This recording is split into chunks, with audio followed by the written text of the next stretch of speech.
over the past couple of decades, an influx of Australians breaking into Hollywood, and one of them making their mark is Vince Colosimo. Now, we all know what he sounds like, but have a listen to this. No, that was 10 years ago, mate. It was water under the bridge. Just forget about it, OK? No, seriously, forget about it, all right?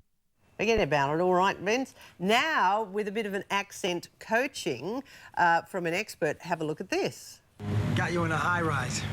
Hot and cold water, and you can drink it. Well, Vince's accent coach is Troy Mackinder. He joins us to reveal the secrets of getting an authentic American accent. Good morning, Every secret Troy. there is. Good morning. Thanks for having me. It's great. Now, we listened to Vince there, and you've worked with Vince. Yeah. OK, how do you achieve that? Well, I worked with Vince on Daybreakers, the recent hit with Sam Neill and Ethan Hawke. Really, you start with the voice of the actor. I mean, that's the key. You want to make the actor sound like they've lived in America all their life. So you start with the voice. You have them saying the lines with their Australian accent. And then slowly you kind of build the steps on learning the accent, mainly focusing on emphasis of words within the sentence to get that rhythm. So what is the difference between the emphasis with American accent and Australian? Take a sentence like, I like your car.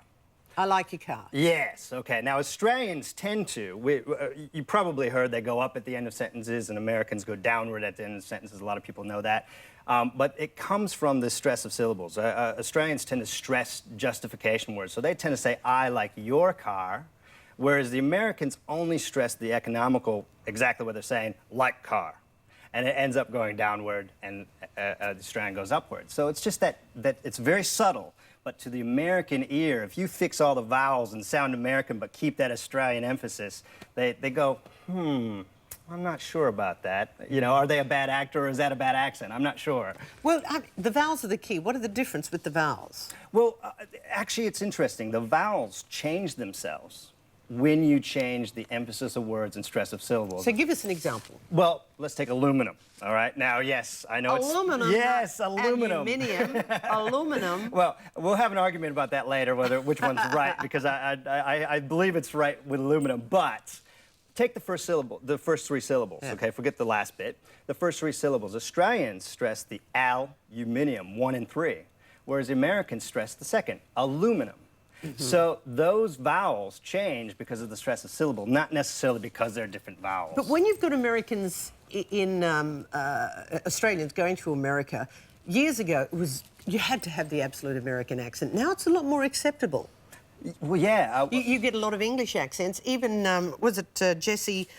Who's in House? I mean, House is English. I listen to his normal English. He's got a brilliant American accent. Would you agree? Well, oh, yeah, absolutely. I was working with Gina Davis on Accidents Happen, which is coming up soon, and she talked about working with him and said that, you know, it blew everybody away when he actually spoke in his English accent, because he's been speaking American all the way through the filming. But so, the other guy accent. in there, Jesse, he, in fact, speaks, he is Australian, so he's known. So it's acceptable to be another nationality, finally. It's starting to become accessible. Yeah, absolutely. We don't expect Steve Irwin, you know, over-the-top sound now. So that's a good thing. In America, you've got so many different accents. There's the southern accent, there's a New Jersey. New Jersey, New Jersey, and then New York. Southern Belle, and New York. Yeah, absolutely. So give us an example.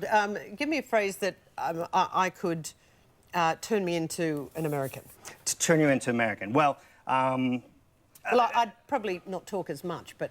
Well, I won't give you a phrase. Story. I'll let you do. I'll give you a little exercise where we're improving and we're trying to find that kind of punchy, sing-song quality about the American sound. So you can improv, just say anything, like asking me the question, and just punch the air. So I'm trying to teach you American accent. I'm trying to teach you an American accent. What's Good. that got to do with it? This is, well, actually, it's when you do that, it causes you to kind of hit those words that the American So it's not only would hit. the vowel, it's the accent. It really is. So you've worked with Sam Neill before? Fantastic. Oh, isn't he wonderful? Yeah. And closely, Claudia Carvin. Yeah. She just rocks my world. She's really awesome. Well, Troy, Vince. I just got to say thank you very much No because you got a book out, and you know that's really, I think anybody who wants to be an actor should really get hold of this if you want to be after La La Land. Well, listen to you. You sound... He's going, she's shocking. What is she doing? Troy, thank you. Good morning. No problem. Thanks for having me.